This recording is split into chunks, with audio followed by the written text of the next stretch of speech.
Welcome back to A&A Diversified. Today we're going to start the project that you've all just been on the edge of your seats waiting for. That's the replacement of the steering gearbox on our F350 1-ton four-wheel drive. Common problem with the Ford trucks, the steering gearbox. Slop in the steering, wandering, on the road while you're trying to drive.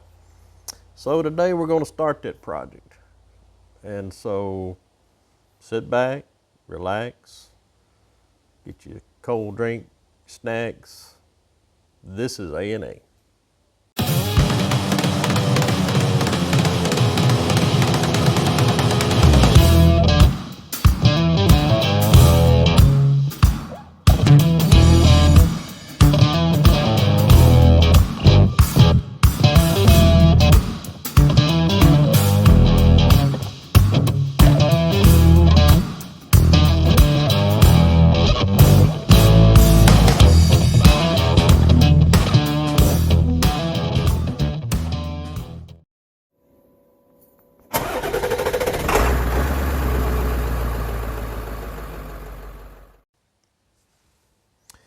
All right, so we got our parts in.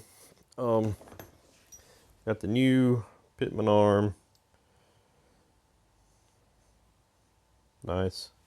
These aren't expensive, so like I said, I don't have a puller big enough to fit on there to pull the old one off. So here's the new steering gear. It is new, however, made in China. Oh well, I don't think we make anything in this country anymore, so it's all good. All right, so first step, no, it's not drain the fluid, not drain the coolant. Sweet mercy, have we drained enough coolant? Step one, you need to chock your wheels. Since we're going to be jacking up both sides of the front, chock your back wheels. Safety first, remember that. So we're going to jack both sides. We're going to put the heavy jack stands, one under each side. Then we're going to take this wheel off. So stay tuned. All right, with that off, I'm going to take this inner fender off, just the plastic part. Take that off so we can start trying to get our hands up in there to where you see those lines. All right, so let's get this off. Get that inner wheel well liner removed. And this is your anti-lock brake system controller. That's a big old pigtail that's plugged into it that we need to remove so that we can then get our big mitts inside there, because we're going to need all the room we can get in there. However, first, before we go to getting in there and cracking some power steering lines, we need to drain as much of the power steering fluid as we can, because if we don't, once we start cracking these lines loose, it's going to be a mess. It'll look like a bloodbath down there. So we're going to have to try to figure out if there is possibly a hose on the power steering fluid reservoir. Let's see how we can do this. Let's look underneath and see what we can see. Okay, I got us underneath the truck here. Couple things right offhand before we go to looking for a drain for that power steering fluid. There's our pitman arm that's coming off of, our gearbox, which is right there. There's the pitman arm coming off of it, and then we have this.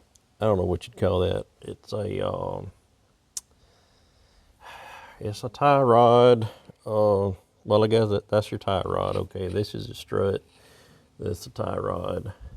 It has the dampener connected to it. So there's a couple things we gotta knock loose here. We've got to take the castle nut off up on top there. Take the cotter pin out. Take the little keeper off there. Take the nut. Then we're gonna have to get this to come down. It'll come down. Usually a couple of good whacks with a nice heavy hammer against this will cause it to flex enough to drop this off. And then that's an easy removal there. You take the nut off, not all the way, then you tap it right here and knock that out. That way we can get this out of the way, so when we drop that power steering gear right there, hopefully it'll slide right out of that hole and hopefully not crush somebody. All right. You know, that's one thing about these engines. Man, everything is crammed in here, especially on the front. I mean, you got the turbo intercooler, you got your AC condenser, you've got your radiator. I mean, it's all stacked in there. So here's your power steering reservoir right here. I think what I'm gonna do is I'm gonna run me a hose down in there and siphon as much as I can out. And then I'm just gonna have to put me a drain pan or two under there, and when I crack those lines, my experience in the past has been it drips on everything on its way to the ground. As far as that tie rod, it runs down the pitman arm, drips off the tie rod, it drips off of everything but what it's supposed to. So let's go ahead and siphon as much of this out as we can and go from there. All right, I siphoned as much of the power steering fluid as I could out of the cap on the reservoir up there. You know, there's no easy way. There's not going to be a clean way. So I'm going to go ahead and disconnect the steering shaft, which is this. I've already taken this bolt, if you can see that bolt right there.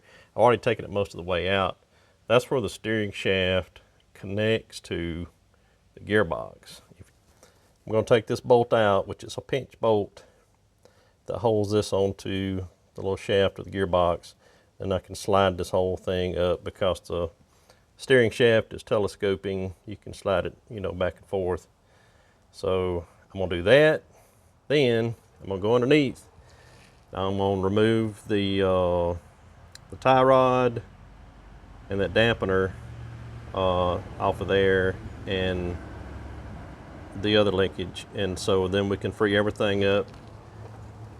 And the next step would be then to crack both of those power steering lines going into the gearbox, and do our best to catch as much as possible so we don't just completely ruin the shop here. All right, get you back. Before you slide the steering shaft off of your gearbox, run your seat belt through your steering wheel and clip it, because of the clock spring that's in the steering wheel. Once you push the steering shaft off the gearbox, your steering wheel can spin freely.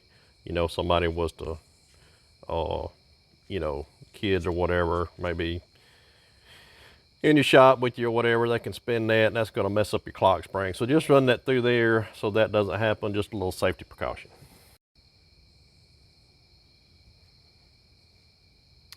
Once you get that pinch bolt out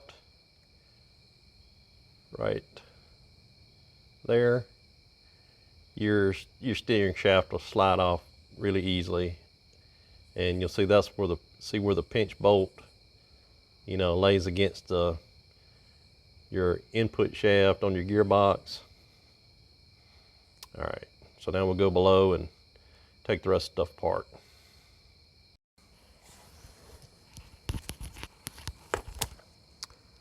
All right, one thing I wanted to mention is, you know, while I'm explaining stuff or what I do and how I do, I'm gonna probably call these parts the wrong part name.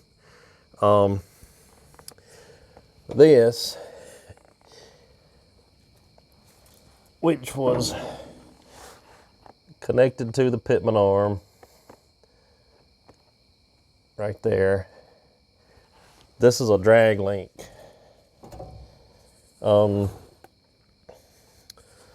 This bar, which runs from your passenger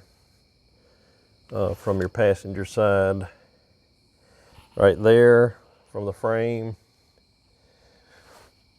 and goes up to there.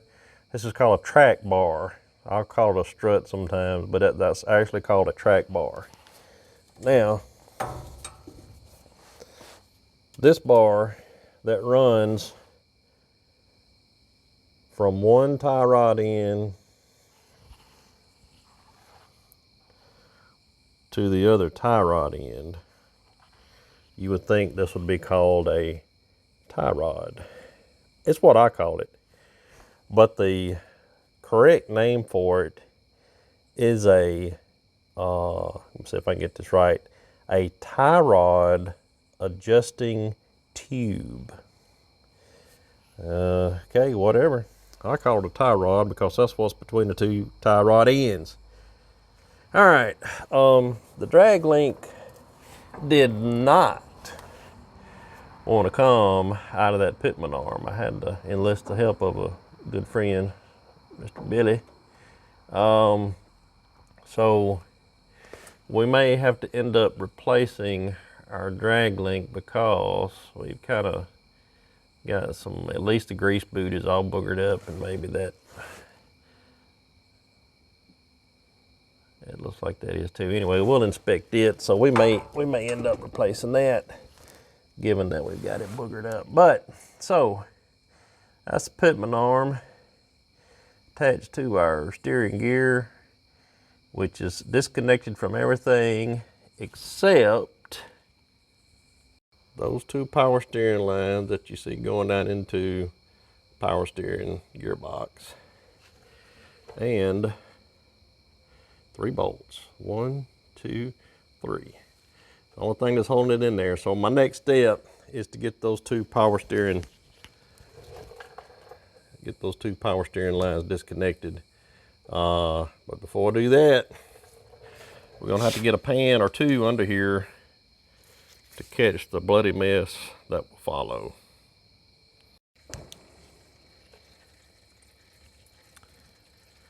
All right, so I'm gonna show you what I was talking about. So I've got the one further closer to the cabin up here. I've got that one cracked open. They're not going to be on tight. If they're on too tight, you may have more problems, but that one came off really easy. So I've got it loose up there, kind of raised up out of where it's supposed to be seated at. So the fluid has started to drain. All right, so it drains first. It lands in this little deal right here, which fills up. I've got a paper towel stuffed in there right now to keep it from running down the track bar. You remember the track bar I showed you a while ago. So I got that paper towel to keep it from running down the track bar and causing a mess on the passenger side. So right now it's draining in the pan, but if you'll see, I mean, it's run down and it's dripping from that bolt right there. It just runs on everything and drips everywhere. But having blocked it with the paper towel, which I hope holds out, everything seems to be landing in the drain pan. Hope I didn't just jinx myself, but I got a nice big piece of cardboard laid out. You can't over prepare for the mess. If I had a bigger piece of cardboard, I'd have a bigger piece of cardboard under there. Looks like the dripping is starting to slow down. You want to get as much drained in a controlled manner with this one line broke off before you crack the other one, just in case, you know, things went awry. Then you would have you'd have more fluid than you could deal with. But crack them one at a time, and even by doing that, it's just going to be a constant drip because, I mean, you know, the system's been full of power steering fluid. So anyway, I'm gonna let that drain. I'm gonna crack the other one. Then we're gonna take them bolts out. Hopefully that thing comes out without crushing me to death.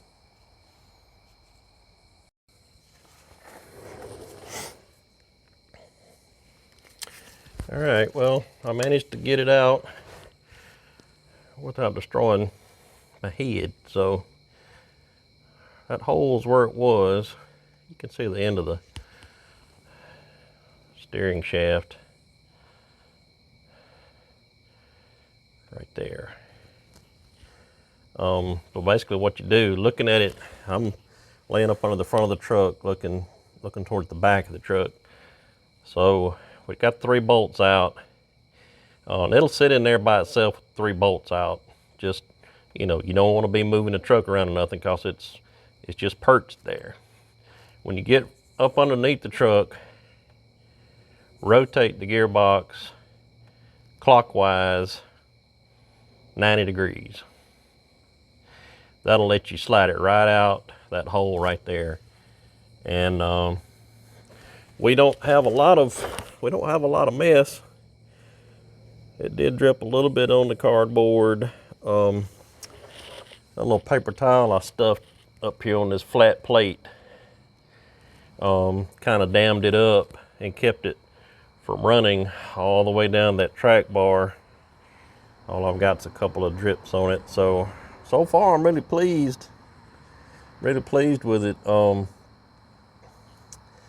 Next step is putting the new pitman arm onto the new gearbox, and then I'm going to do a little cleaning up under here as best I can because there's still a little fluid dripping out of those lines, you know, just a little bit. So we want to, I may just let that drip what it wants to drip and then do my cleanup. Let me show you the old box. Okay, here's the old box. This is where the lines were screwed into, attached to. Right here, I got a paper towel trying to plug those up. The main thing you want to look at on the old box is just to compare it to make sure that it looks like your new gearbox. And look at the alignment of the pitman arm to the box.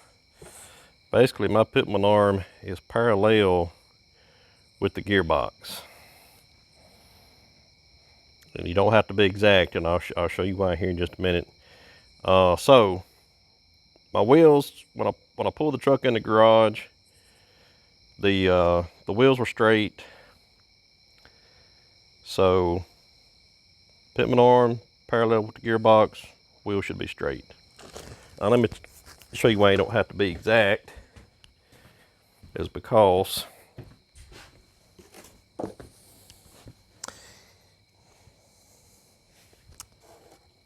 you notice, missing a tooth. There's 3 of those places around here. There's the second one. There's the 3rd one. So when you're putting the pitman arm back on the gearbox, this is going to be facing the ground. And if you look at your pitman arm, see how it's got a little bit of a slope to it? If I hold it level, it slopes down on if you look at the left side is the part that your drag link's going to connect to. So we want this to slope down to the ground as well. So we're going to do it like this, parallel with the gearbox, and that notch should be right there. All right, so recap. My old one,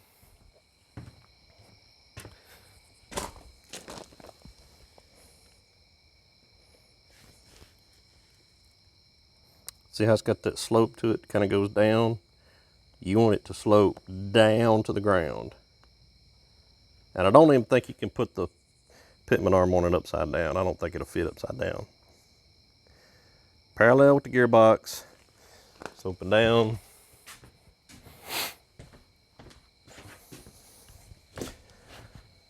Parallel with the gearbox, sloping down. Let's see if you can even put it on upside down. I don't think you can. No, it won't fit. It's tapered. It's tapered so dummies like me won't mess it up. All right, so there we go. That's how it's got to go on there. Now, we got to get the nut off the old pitman arm and put it on here, because they don't send a nut with the pitman arm. They don't send a nut with the gearbox. They do send us washer, but it does not go on here. It goes on, it goes between one of these and the body. And there's some instructions that shows me exactly which one. So anyway, we got to get the nut off the old pitman arm and get it on this one. All right, have my pitman arm reattached. Yes, that is red thread locker. Because ain't no way I'm gonna risk that puppy backing off. They have been known to loosen themselves over time. Parallel, it's on the only way to fit, which was with this part kind of closer to the ground.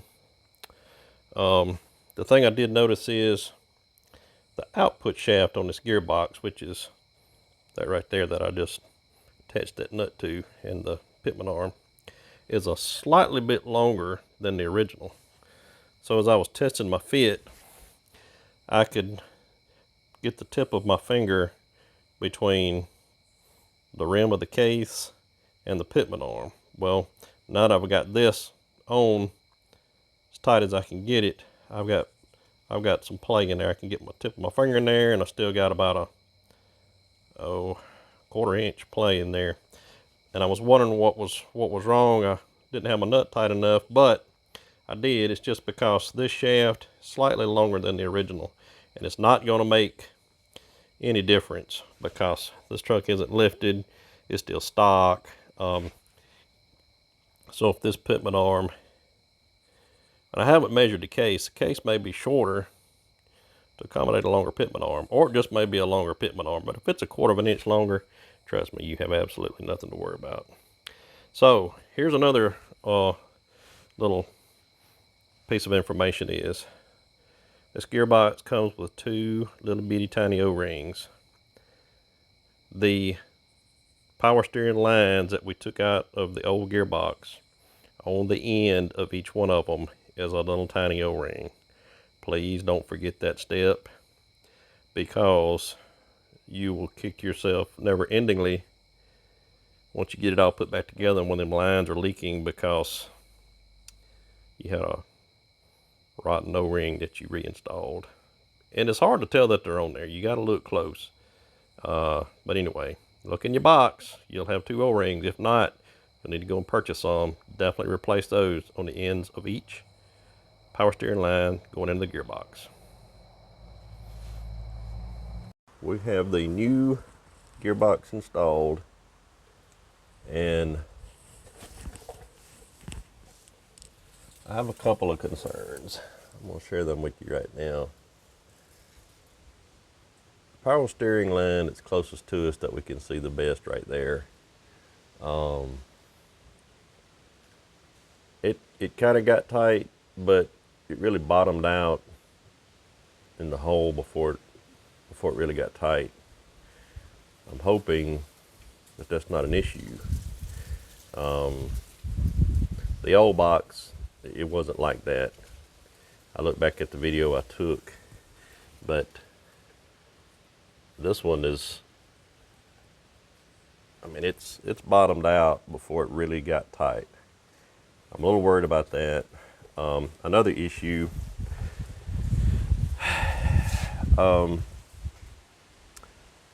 so we reattached my existing drag link, and you'll see the grease boot is all tore up. So we will probably replace that also before we sell the truck, because that's, you know, that's just a quick road to failure for that ball joint right there.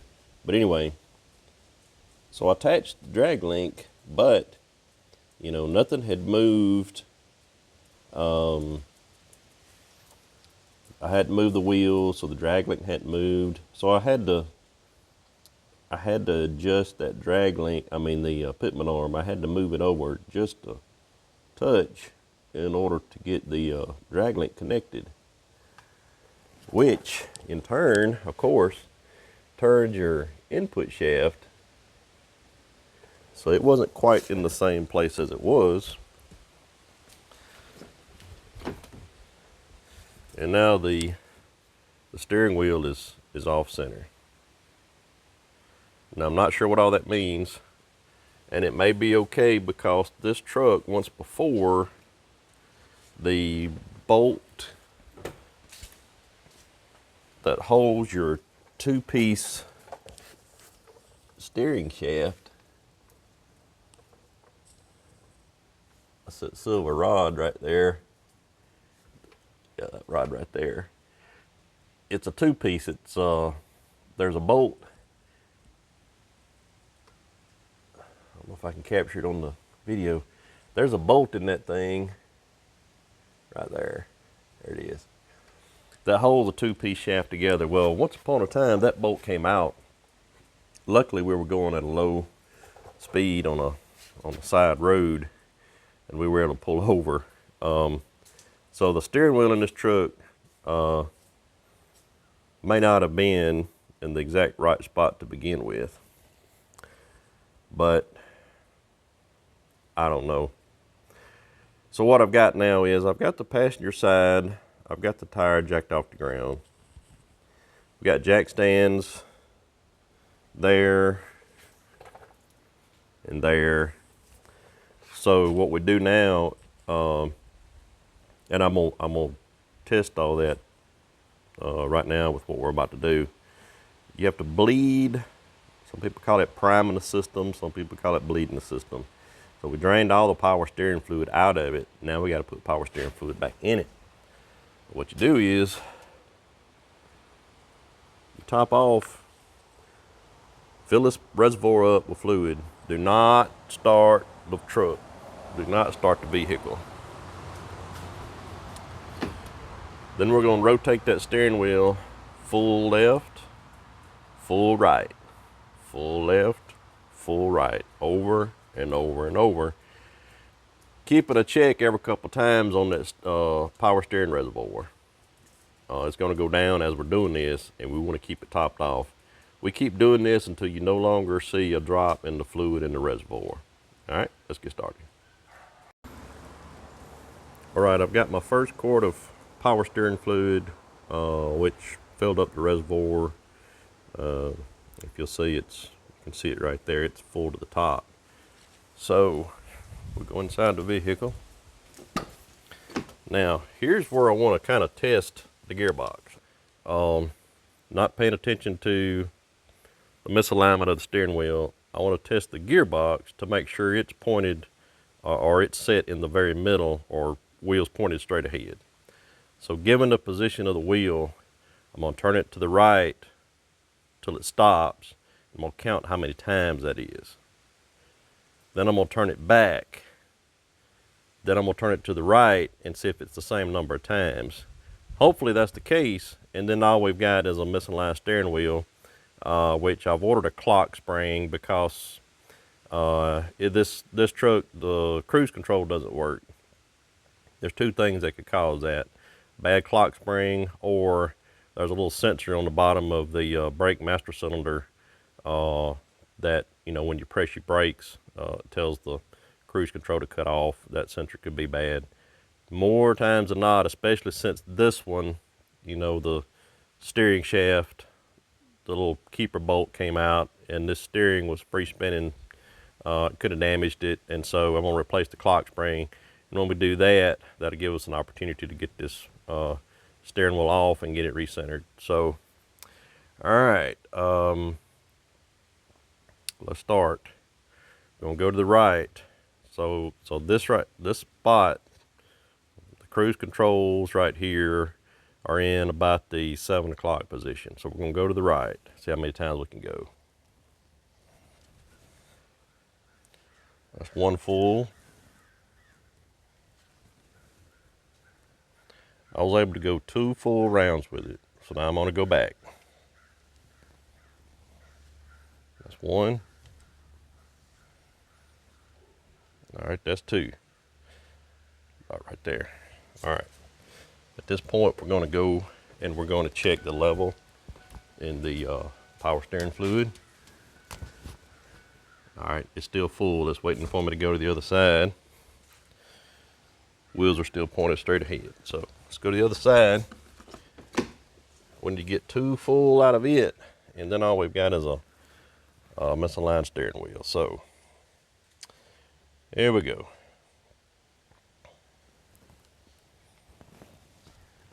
That's 1. I almost got 2. That's 1 3/4. All right. So now I'm gonna have to figure out exactly how I want to handle this. I need it. It's a little too far to the left. I need to go to the right a little more. So let's go back. That's the 1. All right. Should be about there.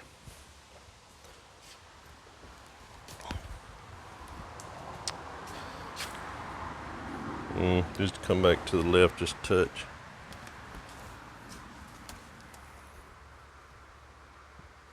Something like that. Well, that's pretty good. Pretty straight. All right, so we do have I do have a little bit of a steering being off just a teach.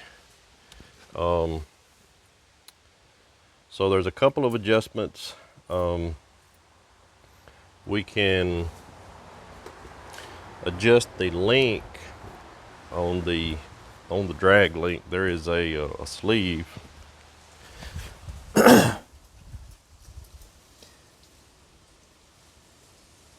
See that sleeve right there? It's a threaded sleeve with these 2 pinch bolts. Take the bolts out. I'll try to get that sleeve turning, and you can rotate it basically like from the bottom to the top. That'll make your drag link longer or shorter. If you roll it from the bottom to the top, it makes your steering wheel turn to the right. If you rotate it from the top to the bottom, your steering wheel will adjust to the left. So that's probably what we're going to do to adjust that. So let's check our level of our fluid. Okay, the level's gone down. So all we do now is we keep adding, get it up to the little forward symbol. Get it up to the little forward symbol, somewhere right there where you can see it. And keep turning the steering wheel back and forth and back and forth until you don't get any drop in the level of fluid. Keep adding, between rounds, check it, add. All right, so I'm gonna keep on doing this, but then, do this before you start up the truck. Once you get, all the air bled out of it, you have no more drop in the fluid, then we're gonna start the truck, we're gonna check for leaks.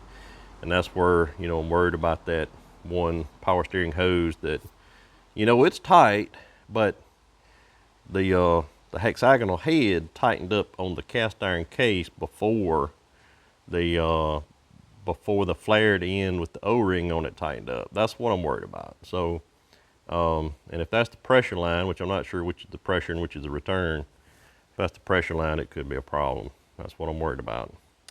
Anyway, let me get this done and then we'll crank her up and see what happens. All right, I'm almost to the maximum mark on the fluid, and I've turned this thing till there's just no more drop in it. So here goes nothing. We're gonna start it up. Then we're gonna see if we've got a leak. Please, Lord, don't let there be a leak.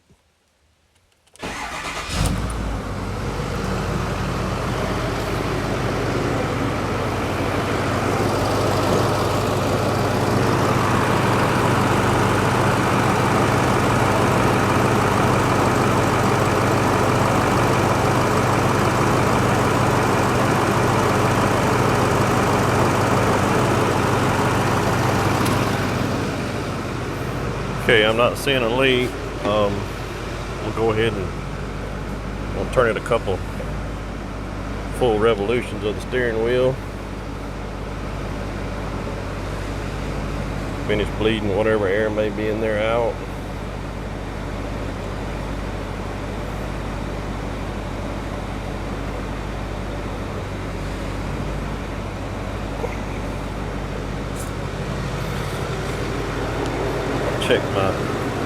Check the leaks again.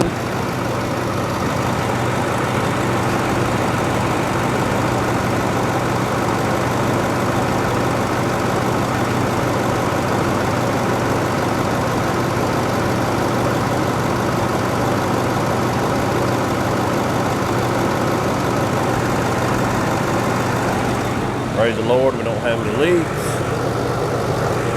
It's like my fluid may have gone down a little, so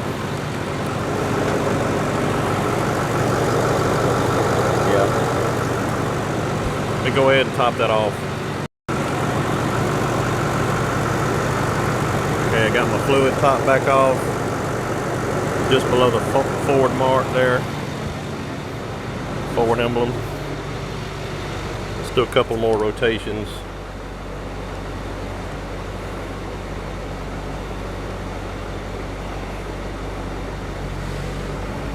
And we can test that again. So I'm at full right. 1, 2. Wheels are almost back straight. 3. Almost back to 4. That's almost centered. That's off about 1/4 of a turn.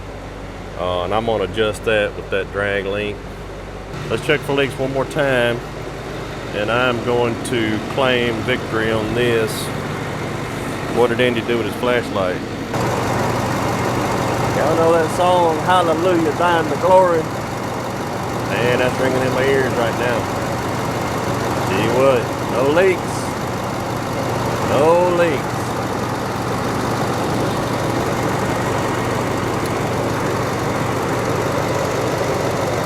I'm going to show you in another video how to adjust that drag link. I got to go purchase one first. And then what we'll do,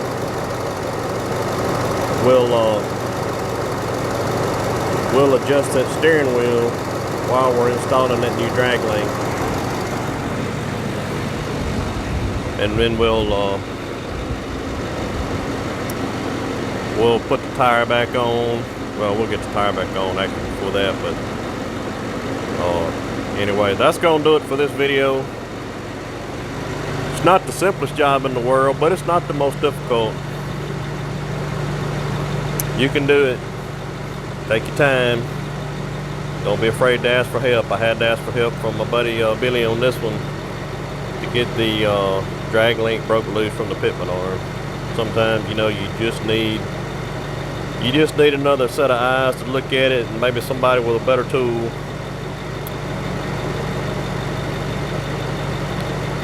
Y'all have a good day. You know, once we get the new drag link on, get the clock spring in, we'll take it for a road test. I can already tell just moving that steering wheel, it's a lot tighter, a lot smoother. But we'll give her a test drive. We'll make sure that thing is worth that money we paid for it. If you haven't subscribed yet, please subscribe. Hit the notification bell so you know when there's new videos coming out.